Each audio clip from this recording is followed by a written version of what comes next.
Pompeii. The story of its destruction is renowned the world over. A town buried by a volcanic eruption, only to be rediscovered 1,500 years later.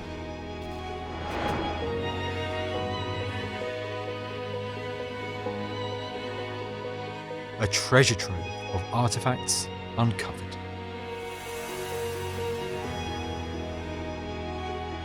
The surviving archaeology has preserved Pompeii in its final moments.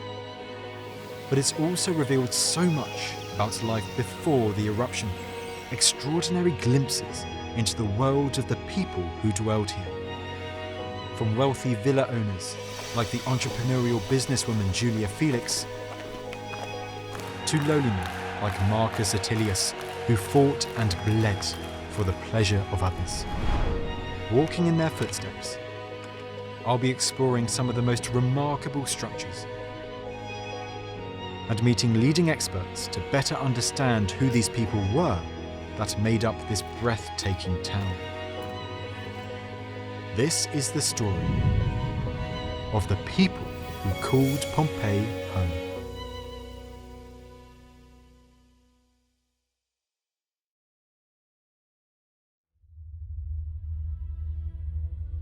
Nestled in Campania, not far from the Bay of Naples, Pompeii's history covers almost 3,000 years. The town's origins date back centuries before Rome conquered Italy, but it became Roman in the early 1st century BC.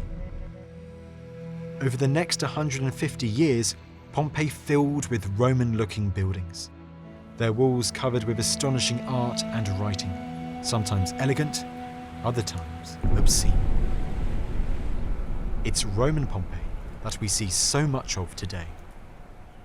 In 79 AD, Pompeii was home to about 15,000 people, and it would have been a hive of activity. This was a place of commerce. It was a place of connections across the length and breadth of the Roman Empire. It was a place of countless villas, both in Pompeii itself and in the surrounding countryside. Pompeii was a prosperous port town. It was at the heart of one of the most celebrated parts of Italy for the Romans. The surrounding land and sea provided an abundance of resources. People of all nationalities ventured here, from Syrians to Britons. And emperors too would leave their mark, with many of them building lavish palaces along the Bay of Naples. Although it was never a significant city in the same way Rome was, Pompeii was a prosperous place, home to people from all levels of society.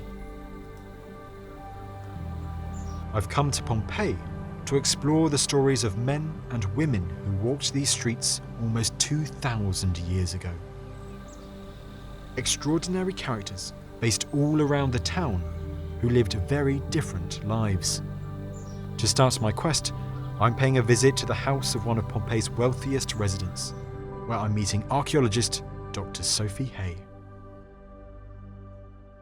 Welcome to the house of Julia Felix. Now, who was Julia Felix? Well, surprisingly, we actually know quite a lot about her, and that's because in 1756 they found a dipinto, basically a painted sign on the facade of this building, and on it, in literally big letters, was the name Julia Felix. And she was advertising for rent part of her house, so we know that this is her property. In terms of who she is, we know she's a citizen, which is very important, as she's got rights that a freed woman wouldn't have had. We assume that she's not married, because it's her name doing the business side of things on the painted advert. So we don't know whether she's a widow, but she probably hasn't got a guardian looking after her, which is usual in the Roman period. If you're a woman, you either have a husband or a father to deal with your businesses, but she seems to be going it alone. So I feel very strongly that she's sort of arrived in Pompeii and is shaking things up.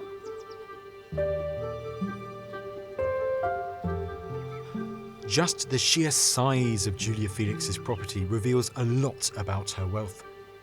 She had enough money to purchase not one, but 2 town blocks, known as insulae.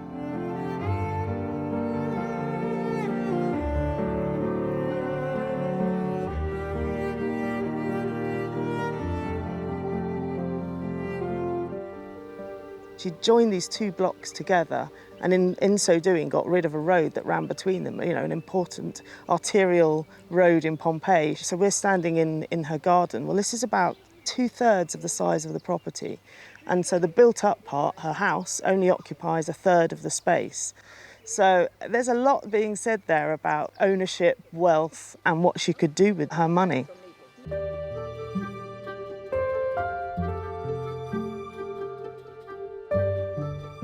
This villa was one of the great mansions of Pompeii. You can imagine people walking past, peering inside as best they could from the nearby streets, and perhaps hoping to get a glimpse of this powerful and wealthy woman. And for those who were lucky enough to be invited inside as Julia Felix's esteemed guests, well, they discover a house built for the most luxurious living.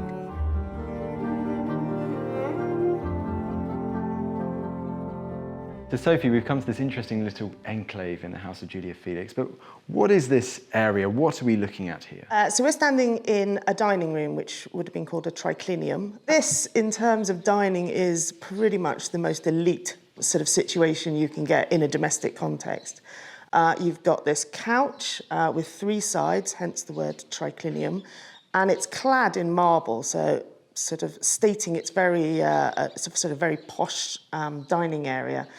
And they would have been lying down on their sides, and behind them this little staircase that you can see is actually a water feature, and water would have been trickling down there. So they would have had, even in the heat, this sense of cool and calm. And then around them, they would have had scenes of the Nile. And you can see this beautiful blue colour, which is a very expensive blue pigment. And there's a crocodile and a little boat floating down the Nile. I was going to ask, how could you tell that this is a Nile scene? But as you say, is it because of the crocodiles? Absolutely, yeah, no. When we see crocodiles, we know that they're kind of representing the Nile, which for elite person, this is a way of communicating that they know of the exotic. Egypt is a faraway land to little Pompeiians. So they're trying to sort of communicate that they understand exotic. And in fact, we have this whole kind of water feature in the garden, which they would have been looking onto as well. And did that represent the Nile in kind of more of a sort of physical form? We don't know, but I quite like that idea that the Nile theme, water, is really important to this house. And so we think that Julia Felix herself may well have eaten at this triclinium. Oh, I'm pretty sure she would have done. She would have been a fool not to enjoy these surroundings.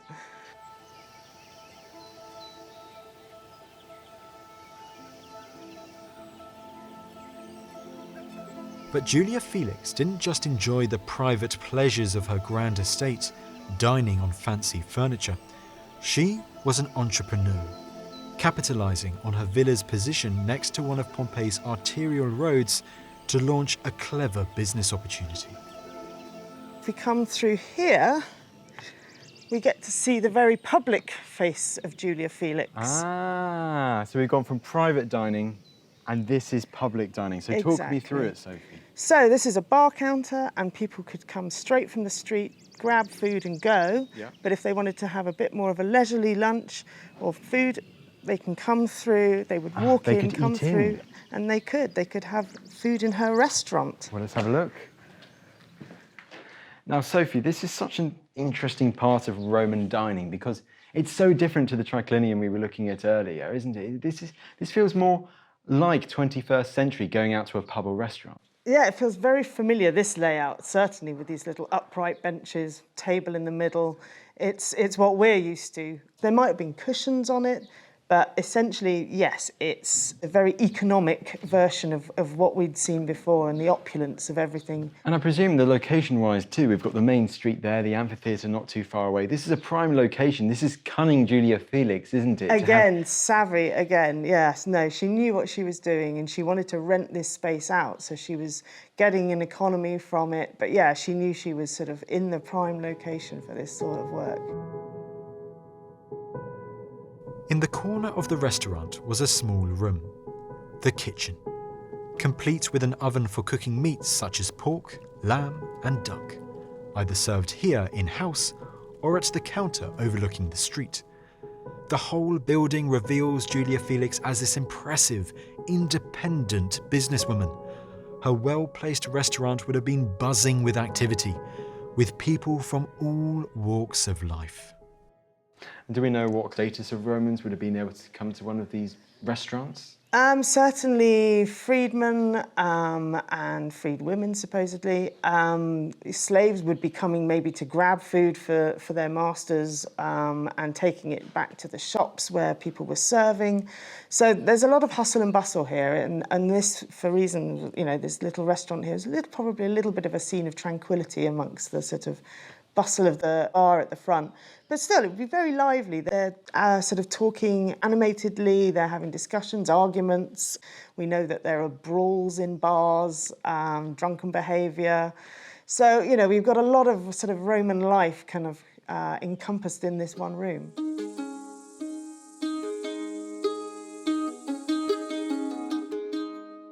As you walk around more and more of Pompeii, you start to notice an abundance of buildings linked with food. On almost every street corner you come across these counters, with built-in bowl-shaped hollows. The Romans called these places thermopoliums, what we would recognise today as fast food joints. Owned by entrepreneurial men and women similar to Julia Felix. And this is another of these popular food centres. A bakery, kitted out with millstones for grinding the grain and a large oven to cook the bread. Pompeii had more than 30 bakeries, filling the stomachs of the busy townspeople.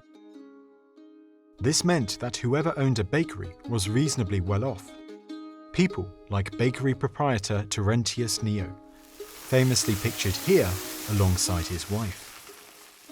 The couple lived several streets away from Julia Felix and converted part of their property into a bakery, no doubt selling their bread on the local street. 2,000 years ago, you can imagine walking along these streets with the smell of food wafting towards you from all directions. But in the area around Pompeii, there was one particular commodity that this region was renowned for. Wine. The surrounding hills were covered with vineyards, climbing up the great slopes overlooking the Bay of Naples. So why was this area of Italy so renowned for its wine production, for its viticulture? Well, a lot has to do with Campania's rich, fertile, volcanic soils, because towering over this area of Italy was this mountain, Mount Vesuvius. Vesuvius's nutrient-rich slopes were incredibly beneficial for Roman vine growers. That, alongside this area's easy access to water. The Romans knew that this mountain was a special place, not because it was an active volcano. That, it appears, they didn't know, but because its soils helped to nourish a successful wine trade. The Romans loved this fruit of the vine. They even had a saying, "In vino veritas," in wine there is truth. And many of Pompeii's residents were sure to take advantage. Alongside the frescoes, the casts, the graffiti, and all the other extraordinary archaeology that has been preserved at Pompeii, archaeologists have also uncovered the vine roots that people were growing at the time of the eruption.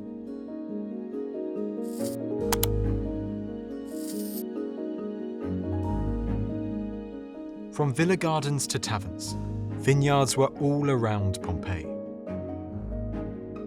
One of the largest was here, at the Foro Boario.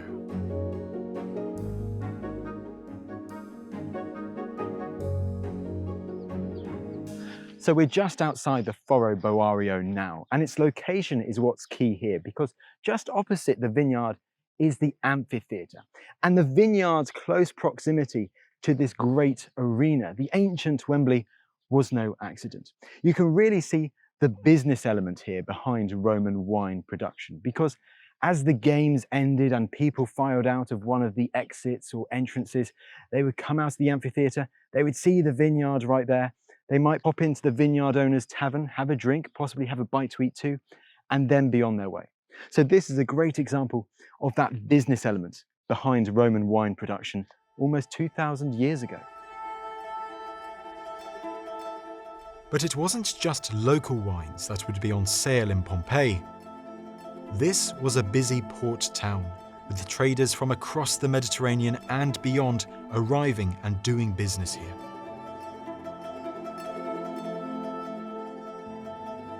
Sophie's taking me to one of Pompeii's best placed bars, run by a man called Amarantus.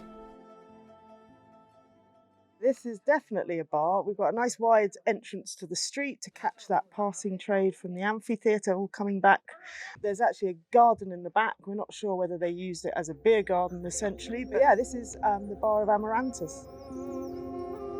Sextus Pompeius Amarantus is another of these actual residents of Pompeii. His bar was located along one of the busiest streets of the town, a few blocks down from the amphitheater and Julia Felix's villa. Sophie and her team excavated Amarantus's bar. The results were extraordinary. They found the remains of his dog and his mule. The archaeologists also uncovered a graffiti depiction of Amarantus with a distinctly long nose, along with several mentions of his name, both on graffiti and on the amphorae wine containers he sold right here. Do we know what types of wine would have been sold in, let's say, this bar of Amarantus? So luckily for us, each of the amphorae that we know from the Roman world, slightly different shape for slightly different contents. And from the amphorae that we found 50 that came from Crete, and we found a few that came from Kos, which is in the Aegean. We've got plenty of local amphora because wine is grown all over the Vesuvian area, so we've got lots of that. But then there's one amphora from Gaza. So it shows that sort of Amarantus may have had this quite exotic taste for wine and was trying to introduce it into the city. So yeah, he was, again, sort of a little entrepreneur in the wine world, perhaps. I love how here, yes, you do have those local wines available for those Romans, but also this man is bringing in wines from, this far-flung corner of the Roman Empire, from the Eastern Mediterranean too. It's incredible to think that a little Pompeian had that kind of foresight to sort of import wines. We know he had a mule, he owned a mule, so he could have easily gone to the port from here with his mule to collect the amphora off the ships direct from Crete and then bring it all the way back up here to sell to his clientele. This sort of would have sustained him and his family, so he needed the income. I guess he was sort of probably experimenting a bit with the Gazan wine, but evidently the Cretan wine was really popular because he had 50 jugs of this stuff. Sophie, what I love about this place is how it humanises almost ancient Pompeii with people now walking by today. It really helps, alongside the archaeology, get a sense, I guess, of what it was like for these people trying to make a living in ancient Roman Pompeii. Yeah, no, absolutely. And that sort of hive of activity, the streets would have been filled with people all the time in the Roman period. So yeah, you're completely right. The tourists actually are sort of replicating that sensation for us.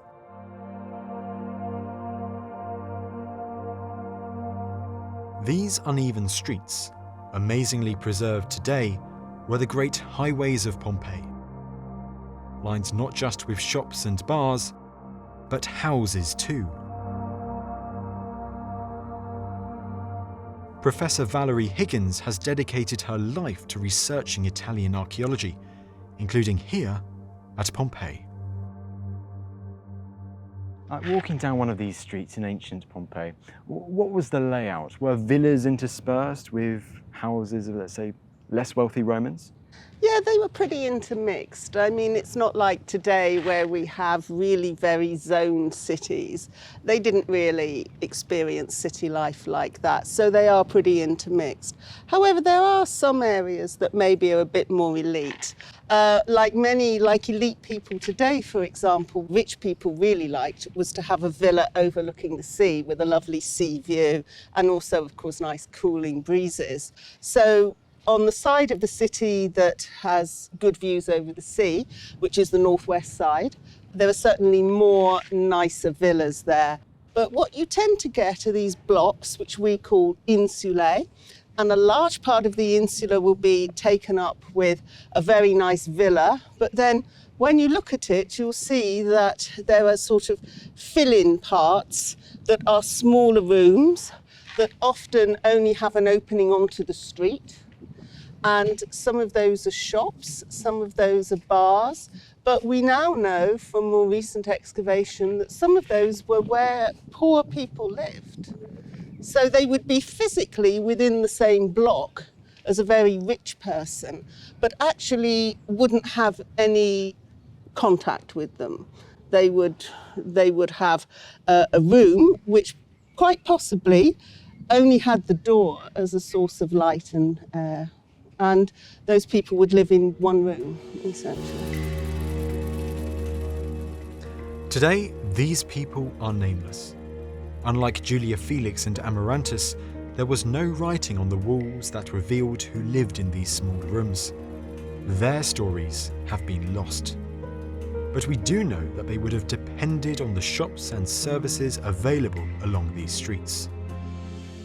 But I think we have this idea that if you're quite well off, you go to restaurants and there's something that sort of richer members of society do. But it was really the other way round in the Roman period, because if you were rich and wealthy, you would put a lot of money into having a very nice dining room and very nice cooks and very nice food. But if you lived in houses like this, which are just essentially one room, then you might not be able to cook. And so you would be very dependent on the bars and the takeaway places that were dotted all around the city.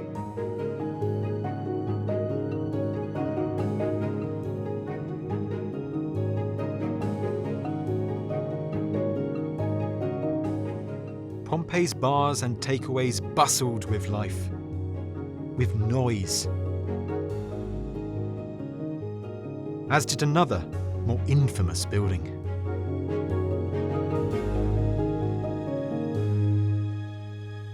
This is a very, very dingy place. Small rooms, very dark stone beds, erotic frescoes all around. This is clearly a brothel. The brothel is called the Lupina, the wolf's den. But lupa in Latin was also the word for a female sex worker. This was where they sold their bodies for sex. You can see graffiti in many of the rooms, mentioning specific prostitutes by their working names and what their clients thought of them. The sexual skills of Victoria, Felicula and Mola, the fellatio talents of Fortunata, her stage name cruelly meaning fortunate. So who would come here? Well, not the rich. They had slaves for their own sexual pleasures. It's an uncomfortable fact, but it's true. No, the people who would come here and pay for a prostitute's time were people lower down the social order, people who didn't have their own slaves, but also people who weren't afraid to leave their mark on the walls of this establishment, their sexual boasts of their actions in this brothel. Placidus was one such man, and he didn't hold back with his crude boast. Placidus hic futuit quem voluit. Placidus fucked here who he wished. For objectified sex workers like Fortunata, life here must have been horrific. Although this brothel is the building in Pompeii that we most associate with sex, erotic scenes were everywhere, from the baths to the villas.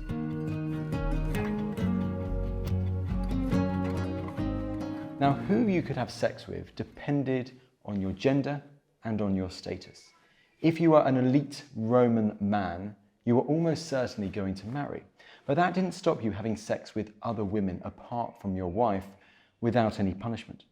You could have sex with one of your slaves, you could have sex with a prostitute, and you could have sex with other low-ranking women.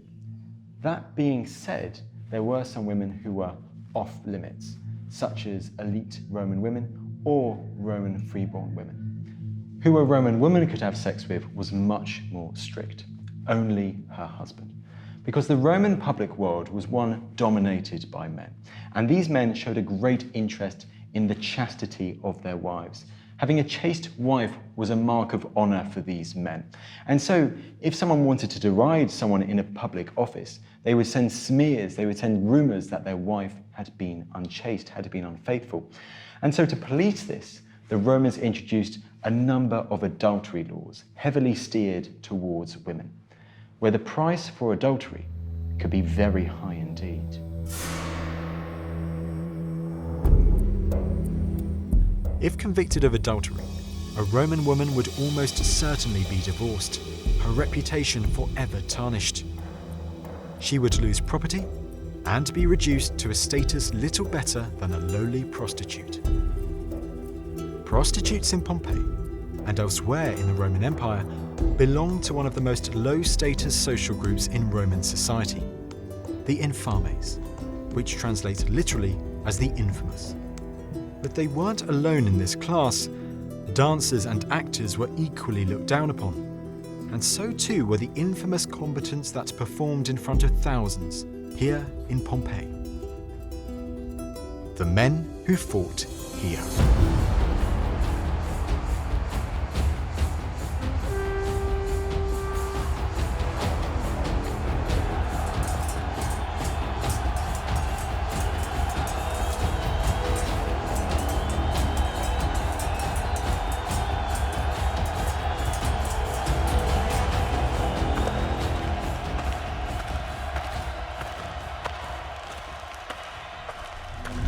This is the Pompeii Amphitheater, the oldest stone amphitheater that we know of from the Roman world. And it's also a home of the arena sports.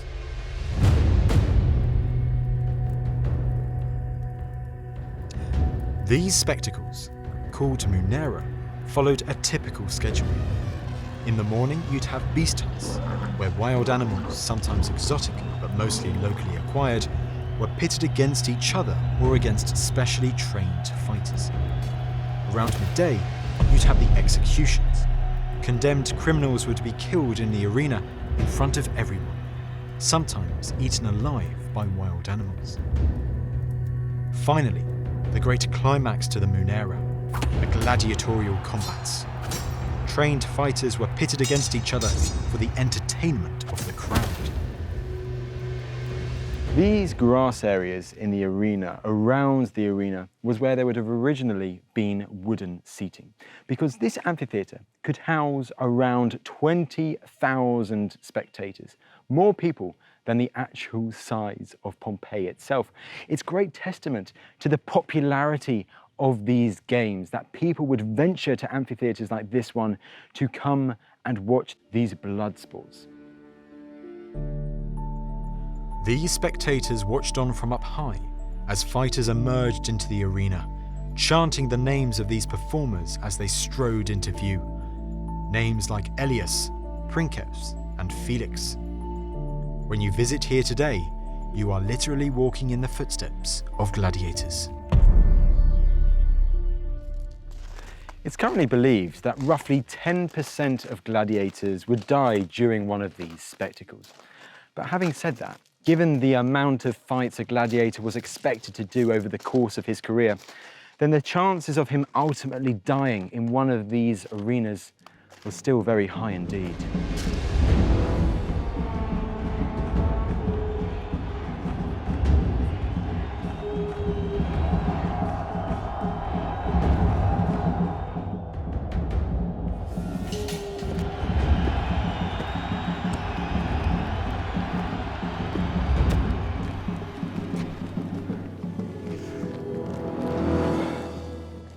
Now, there wasn't a free-for-all in these arenas, in these amphitheatres, as to where you sat. Where you sat very much depended on your status. If you were an elite Roman, a patrician, a senator, for instance, you would be positioned here, closest to the arena floor, separated from the rest of the spectators. And I mean separated, because you'll notice here, this curtain wall. This was a symbol, a marker that those people this side were more important than those behind. They also, these elite figures, would come to this part of the amphitheatre through separate entrances, so they didn't mix with the rest of the spectators. As for the rest, they would come up, for instance, the exterior stairs of this amphitheatre at Pompeii, Women too were allowed to attend, but following a decree by the Emperor Augustus, they had to sit right at the back. It's another great example of how you experience pleasure, these arena sports in ancient Rome. Well, it very much depended A, on your status, and B, on your gender. Munera proved incredibly popular amongst all ranks of Roman society. And with their popularity, another thing followed: gambling, where fans placed bets on their favourite gladiators. This is another grim reality of Roman pleasures. As gladiators spilled blood for the pleasure of the crowd, some spectators would have little concern for the fate of the fighters themselves, and more concern over whether they made a profit. For gladiators, the amphitheater was a place of potential death.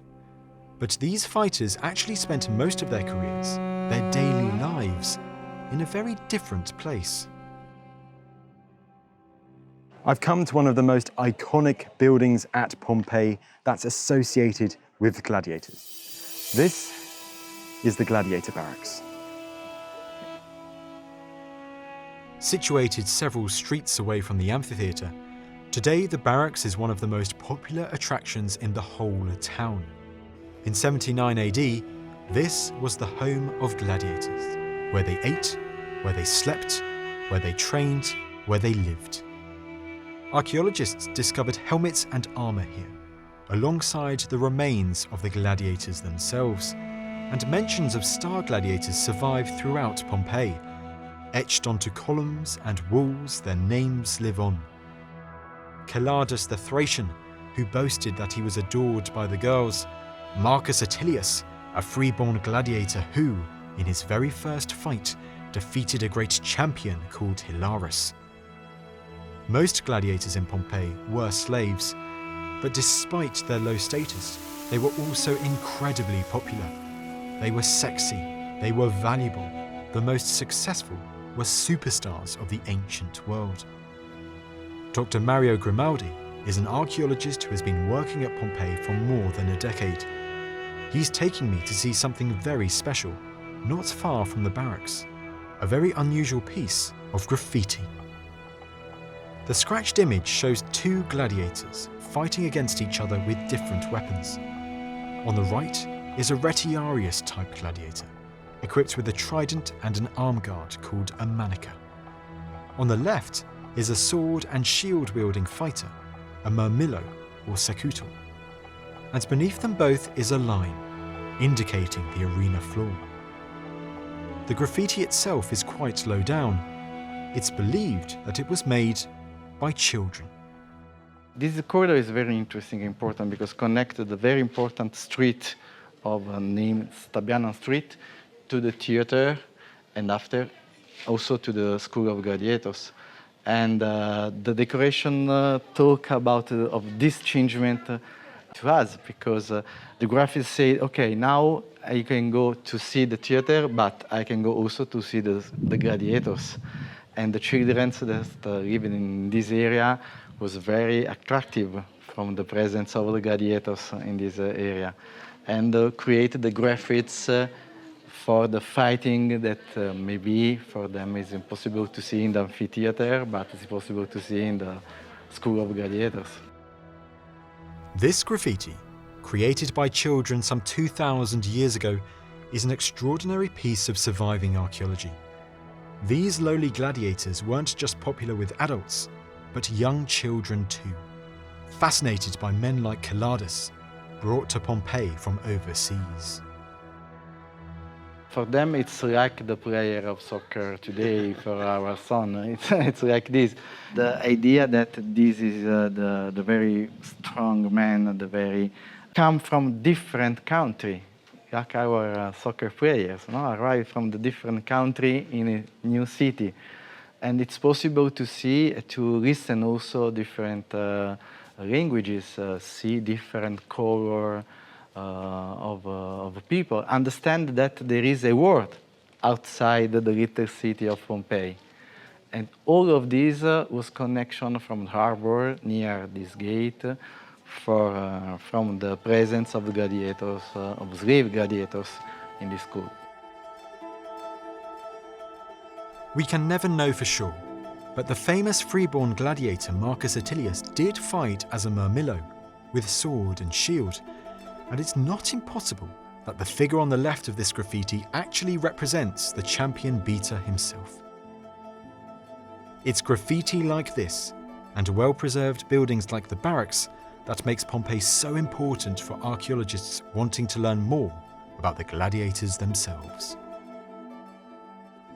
Surviving archaeology has revealed so much about life in Pompeii 2,000 years ago.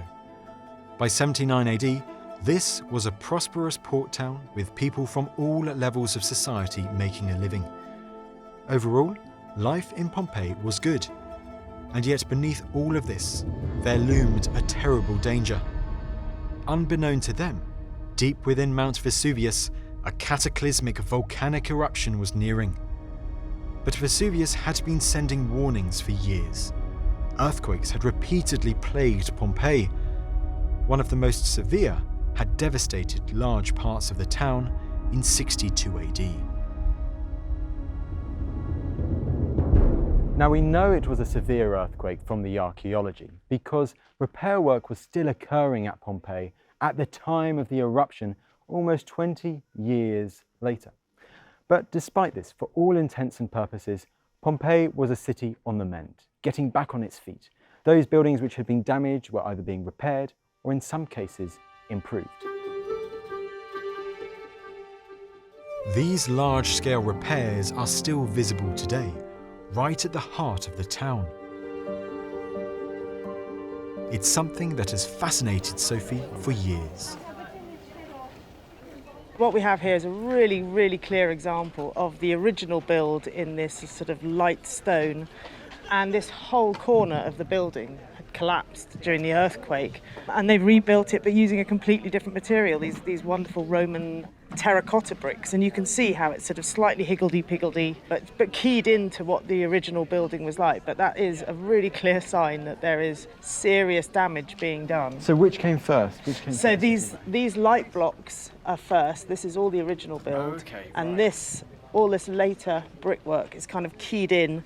Even the detail at the top, you can see where the pediment is. It's kind of following on from what was already there and what the initial architecture looked like. So that's more triangular, yeah, maybe, and that one's been more semicircular, isn't it? Yeah, there it is. It's sort of another really physical sort of manifestation of these earthquakes. So walls, exactly. So walls like this can actually tell us a lot about the state of Pompeii in those years running up to the eruption itself. Exactly, yeah.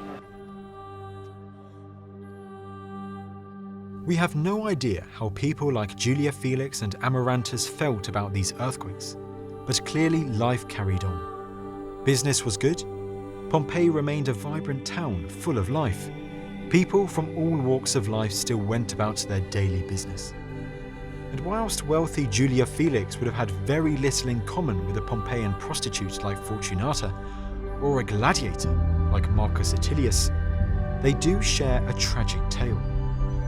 A great disaster that would bind their fates. When the sky turned dark, the sea rescinded from the bay, and the town was frozen in time.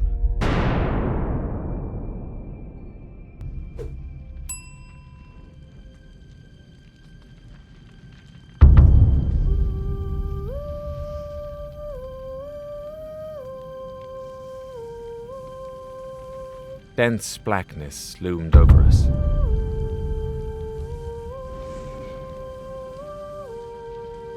Blacker and denser than any night.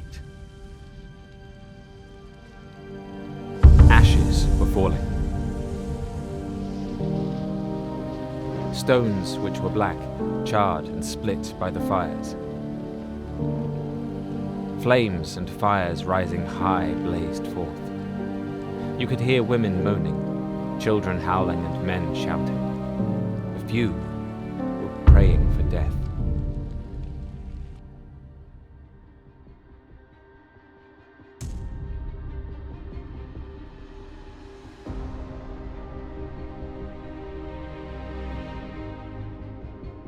I've come to southern Italy, to the slopes of the only active volcano in mainland Europe.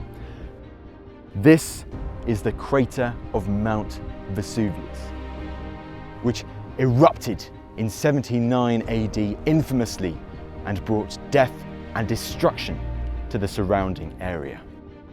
The eruption was catastrophic, destroying every settlement for miles around, including here at Pompeii.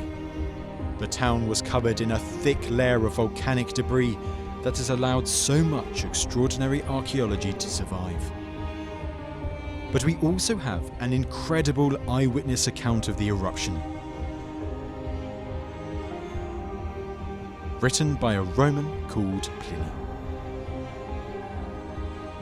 It's an accurate retelling of the unfolding disaster, complete with a gripping yet terrifying personal story.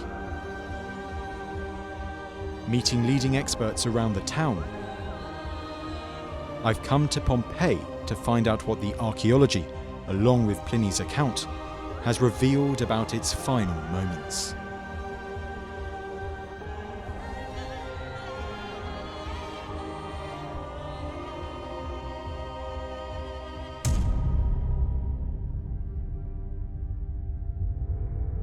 You ask me to describe for you the death of my uncle,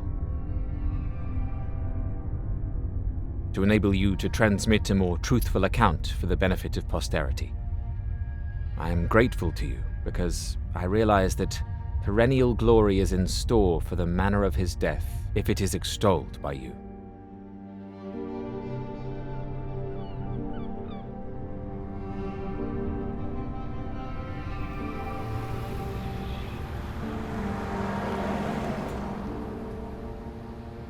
One of the things I find most fascinating about ancient history, the ancient world, and let's say in this case the ancient Mediterranean world, is that there are still so many mysteries that still abound, so many events that we're unsure of what happened. We have tantalizing clues, but we have to piece together a narrative of what might have happened with the surviving limited evidence. But there are in some cases, for instance in the ancient Roman world, where we do know quite a lot. And this isn't just because of surviving archaeology, but in many cases, it's also thanks to surviving literature. Literature that varies from histories, to biographies, to poems, to plays, and to letters.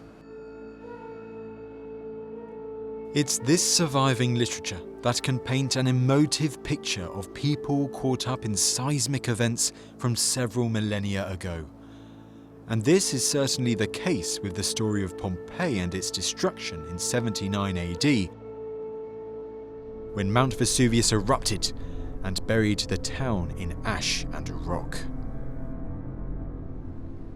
The most important documents for our story today are these. Letters written by an extraordinary Roman polymath called Pliny the Younger.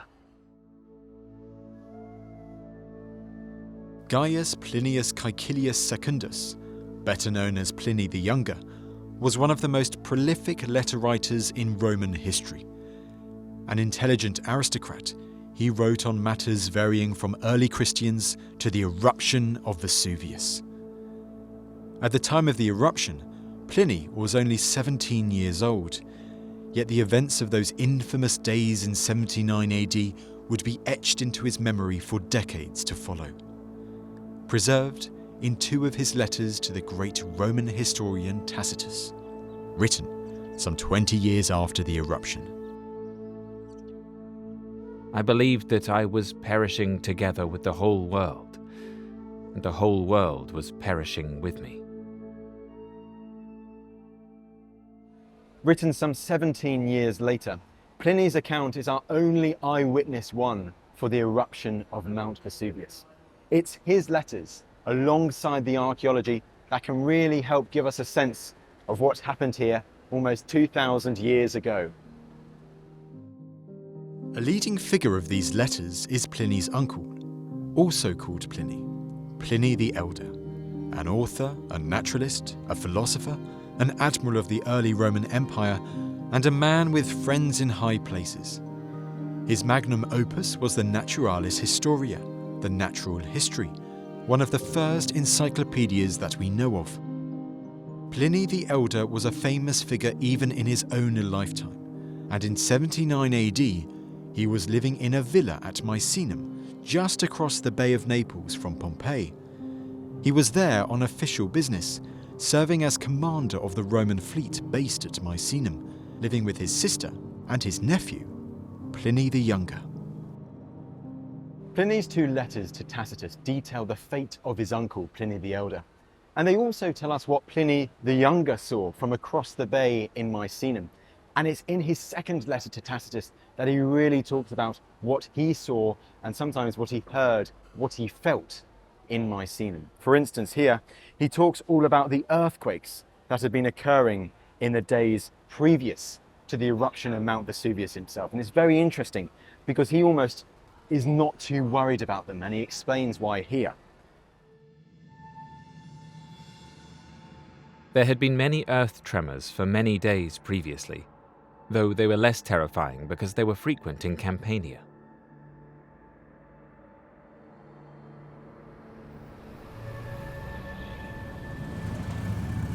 The people of this region were undeterred by the great tremors, unaware of any imminent volcanic eruption.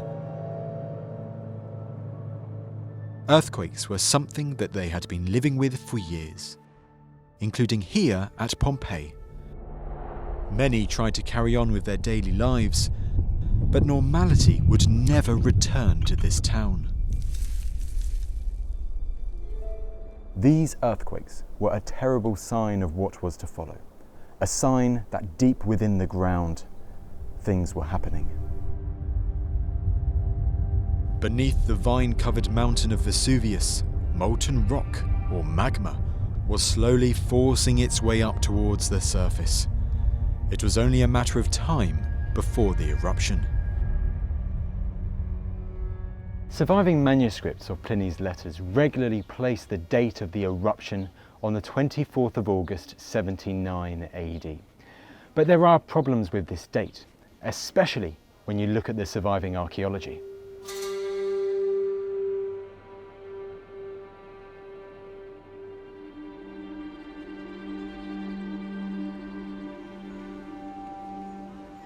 Dr. Sophie Hay is an archaeologist who specialises in Pompeii. Walking around the town, she's clearly able to point out parts of Pompeii's architecture that the Romans rebuilt in the wake of previous earthquakes. An expert on the town's physical remains, she's going to tell me why she believes the summer-August date for the eruption is wrong. For me, certainly, the archaeological evidence points to an autumn date. We have evidence of fresh pomegranates, and they are certainly only ripe and worth picking off the tree in September, October time. So I think saying it's August is a kind of an impossibility. We also have evidence that in pressing rooms for making wine, some of the excavations have found the sort of detritus of all the sort of crushed grapes and the mess. And again, you're only going to pick grapes in autumn. So why would there be a mess on the floor? If it happened in August, they would have cleared it up by then. So I think the archaeology is our strongest link here. It's our strongest tie to actually what was going on. Not relying on a written source, and certainly not relying on a written source that was then copied multiple times in the medieval period. Mistakes were made, dates were made up. So I think for me, yeah, to rely on the real archaeology, that's how we look at it. And that's a key point to state there, isn't it? It's not Pliny who's responsible for this possible misdating of the eruption. It's those people writing several centuries later. Exactly, and my beef is not with Pliny. He was great. He left us a lot of information about the eruption. But yeah, my beef is with those medieval scribes.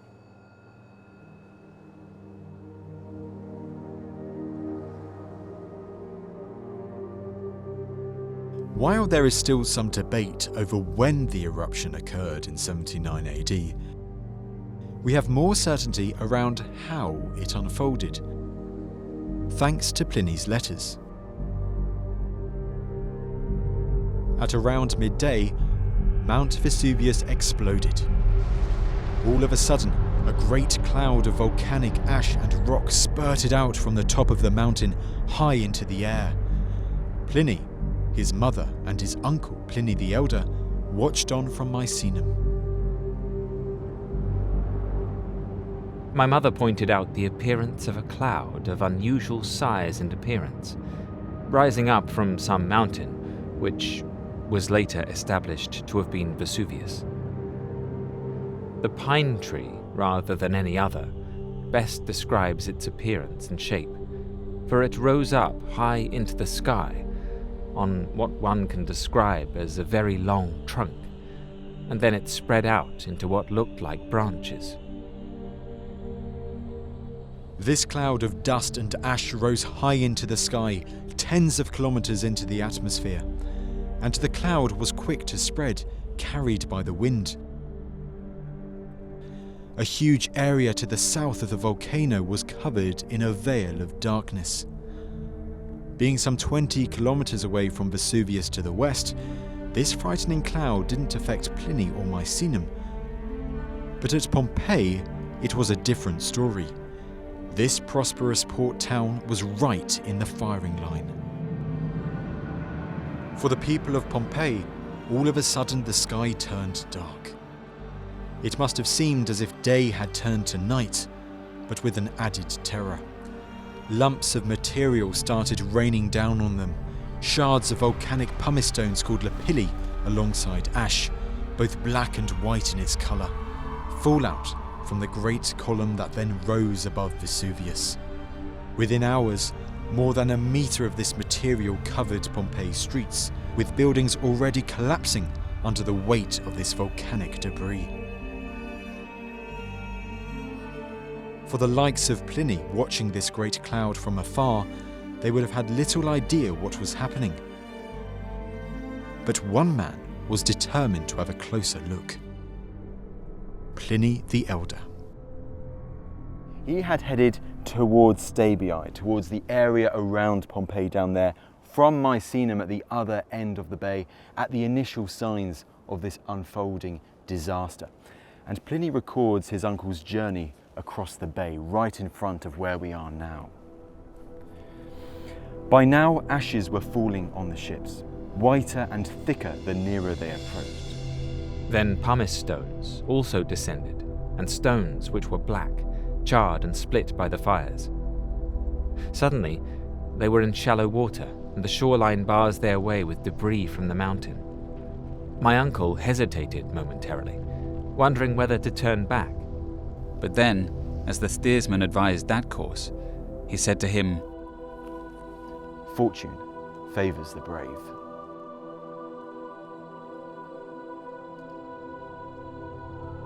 Pliny wanted to rescue as many people as possible, including personal friends living near Vesuvius. But he was unable to make a landfall near Pompeii.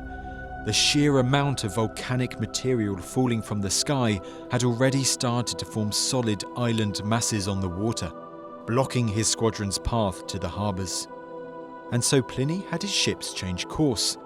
They headed for Stabii further south, where he met up with one of his frightened friends, a man called Pompeiians. Keeping a relaxed mood, Pliny calmed the panicking man. He gave orders to be conveyed to the bath. After bathing, he reclined and dined in cheerful mood, or apparently cheerful, which was just as impressive. Together they dined in the shadow of the erupting Vesuvius. And as volcanic debris continued to fall outside, Pliny even managed to steal a few hours' sleep. But he didn't sleep for long.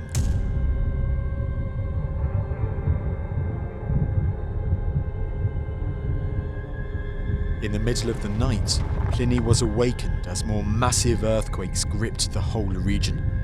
People panicked as their whole world started to shake from side to side. Even Pliny the Younger, back in Misenum, did not escape the terror. Everything around us seemed to be not merely shifting, but turning upside down. We retired to the courtyard of the house. The buildings all round were shaking. Our fear of fallen buildings became great and definite. It's excerpts like these that highlight another very deadly threat that Pliny and his fellow sufferers faced, that of great structures collapsing above their heads and burying unfortunate victims beneath. More than 20 kilometers away at Pompeii, things were even worse. Some people had fled Pompeii in the run-up to the eruption, concerned by the increased seismic activity. But for those that had opted to remain, well, their options were limited. Either they sought cover in one of these houses, one of the buildings, or they fled into the countryside. Pliny gives us a sense of the ensuing chaos in nearby Stabii with his uncle and his friends. They debated whether to stay indoors or to roam in the open, for the buildings were shaking with frequent, large-scale tremors, as though dislodged from their foundations. They seemed to shift now one way, and now another, and then back again. On the other hand, in the open they feared falling pumice stones, however light and hollow. You can imagine similar chaotic scenes emerging, erupting in Pompeii at that time. Should they flee into the countryside, even at this late hour, even after the eruption itself, or should they try and wait out this storm? Neither option seemed particularly pleasant.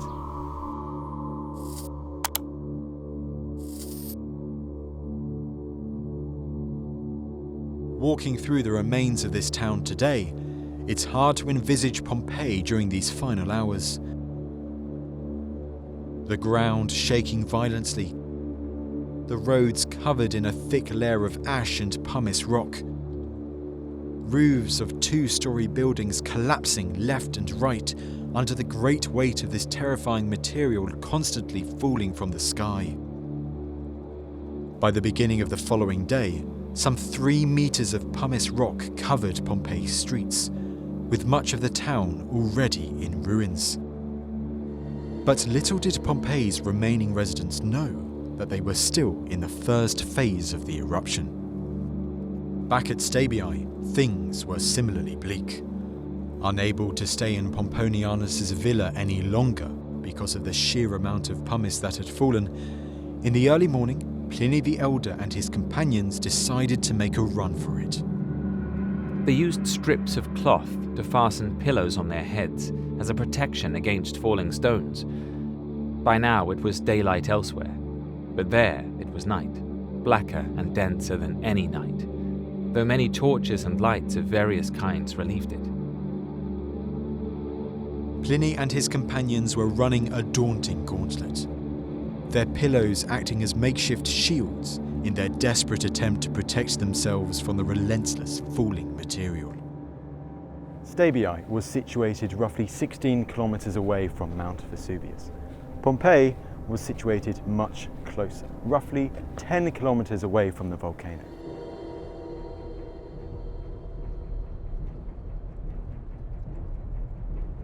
This closer proximity to the epicenter of the eruption proved devastating for those who had decided to try and wait it out in Pompeii, cowering in whatever shelter remained. Because during the morning of the second day of the eruption, something much more deadly would strike the town. Above Vesuvius, the great column of volcanic material partially collapsed under its own weight, causing the second, catastrophic phase of the eruption to begin. From Mount Vesuvius, widespread flames and fires rising high blazed forth in several places, their gleaming brightness accentuated by the darkness of the night.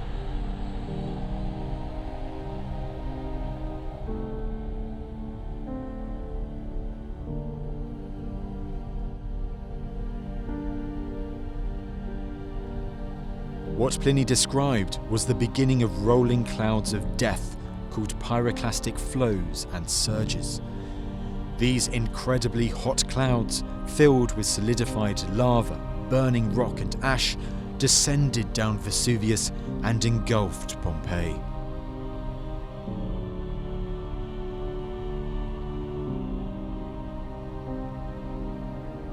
For the people who had survived up until then, this was the end of the road.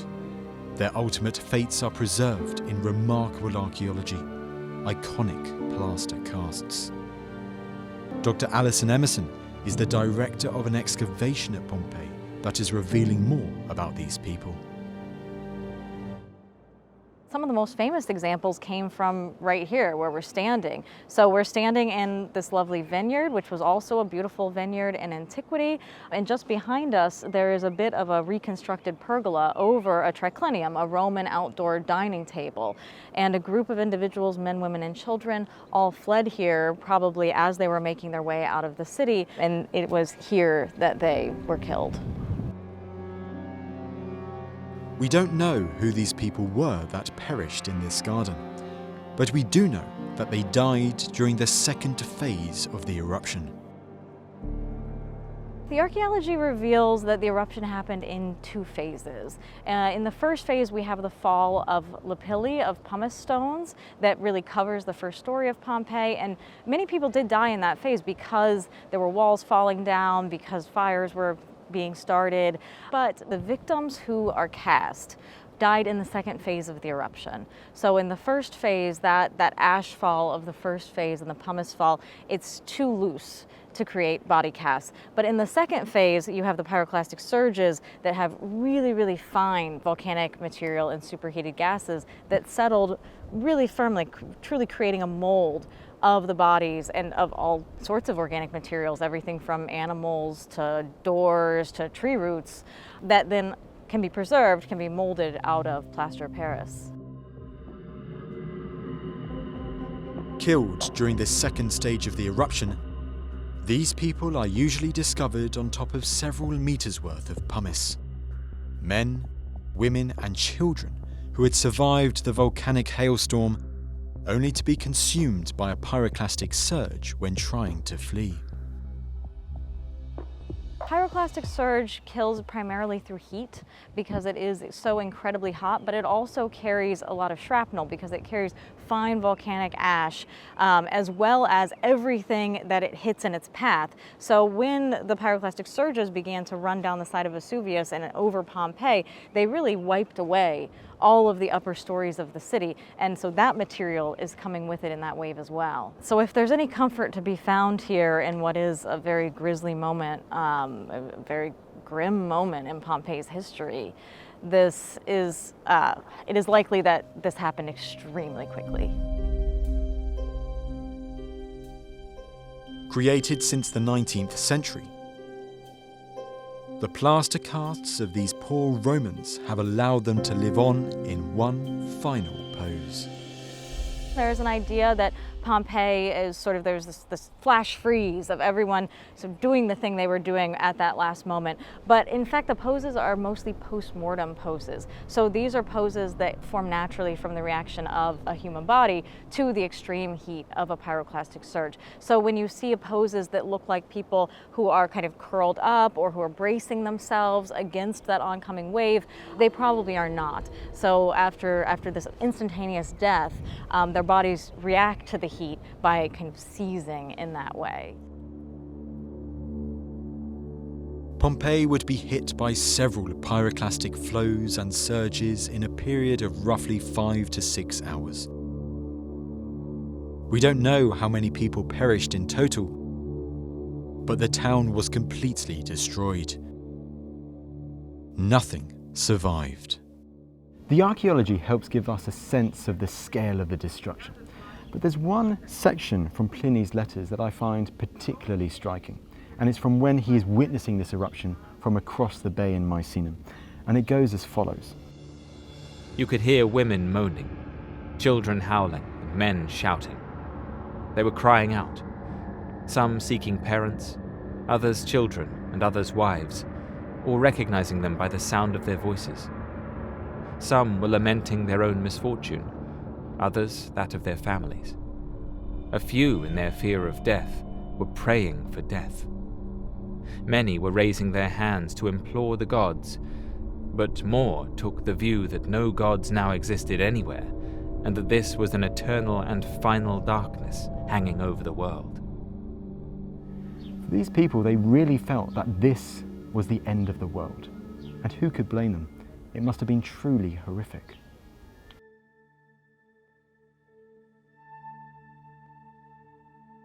Pliny's 2 letters that detail this infamous moment in Roman history are an extraordinary source to survive. They, combined with the archaeology, have given us a remarkable insight into the final hours of towns that were decimated by the eruption. Towns like Pompeii, but also other nearby settlements such as Herculaneum, Oplontis, and Stabiae, because Pliny's uncle would not escape this terrible fate.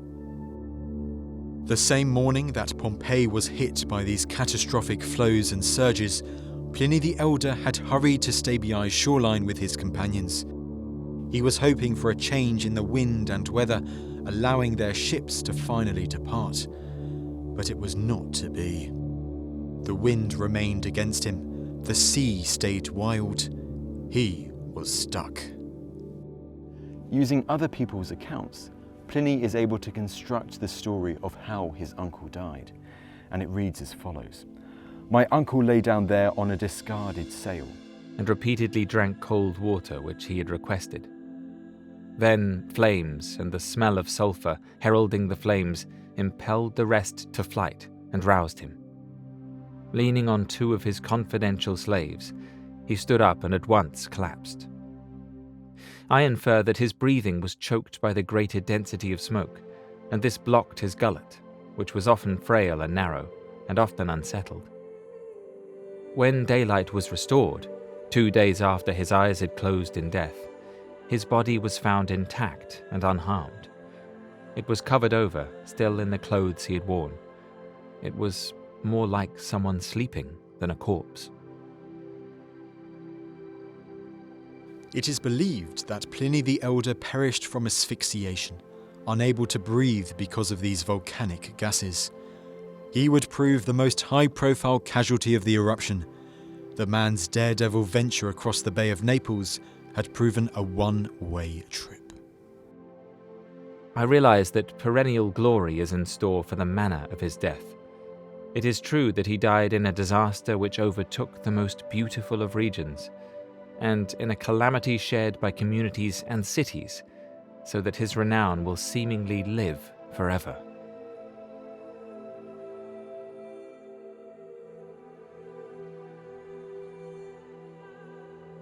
Pliny the Elder's final adventure has survived through the writings of his namesake nephew.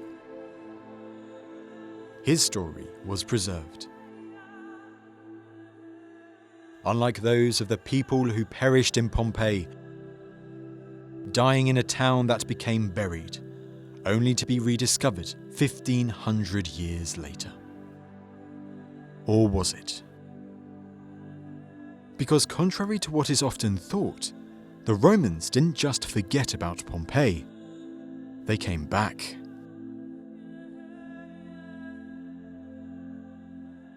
I'm teaming up with archaeologist Dr. Mario Grimaldi to see some fascinating evidence of this Roman return, hiding in plain sight. Mario, even after the eruption of 79, we have evidence of Romans coming back to Pompeii in the near future. Yes, Tristan. Now we are in front of a very important part of this history, because we know that after the eruption of 79 from the Vesuvius, arrived in this area 6 meters of material. 6 meters? Yeah, more high of this building. And all this building was completely covered. This building was also completely decorated with marble in the facade.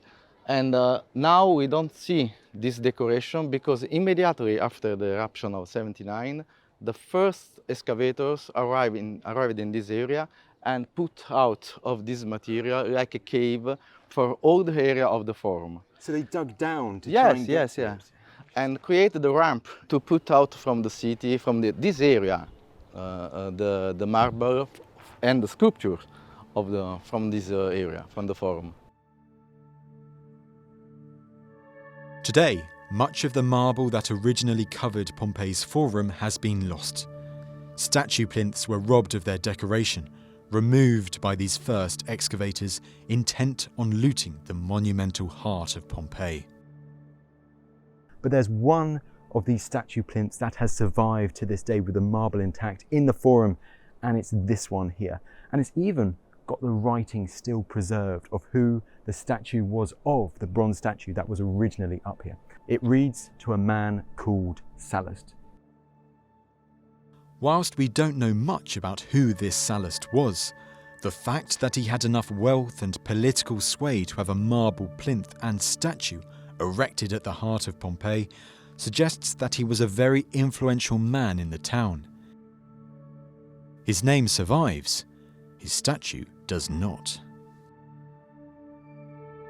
After the eruption, it's fascinating to think that groups of Romans returned to Pompeii intent on plundering its marble facades and bronze statues, having created ramps to plough through meters of volcanic material. Remarkable evidence that you can still see today. We are in the southwest area of Pompeii. We have the try of the cut on the buildings that was destroyed from the ramp, created in this area to put out the marble decoration, the material from the forum, from the area of the forum outside of the city. And also today the visitors exit for another ramp.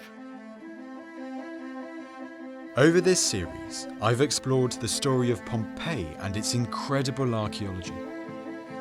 In Roman times, this was one of many prosperous towns across the Italian peninsula. But its infamous end that fateful day in 79 AD has immortalised its story. A town frozen in time, with archaeological work continuing to uncover more about the lives and deaths of people who called this place home almost 2,000 years ago. From wealthy villa owners like Julia Felix to entrepreneurial barmen like Sextus Amarantus. But Pliny's account remains invaluable. An extraordinary story that adds humanising colour to the archaeological evidence. It's thanks to this combining of the literature and the archaeology that I think we can start to get a sense of what it must have been like for those people living during the final hours of Pompeii. Thanks for watching this video on the History Hit YouTube channel. You can subscribe right here to make sure you don't miss any of our great films that are coming out. Or if you are a true history fan, check out our special dedicated history channel, historyhit.tv. You're going to love it.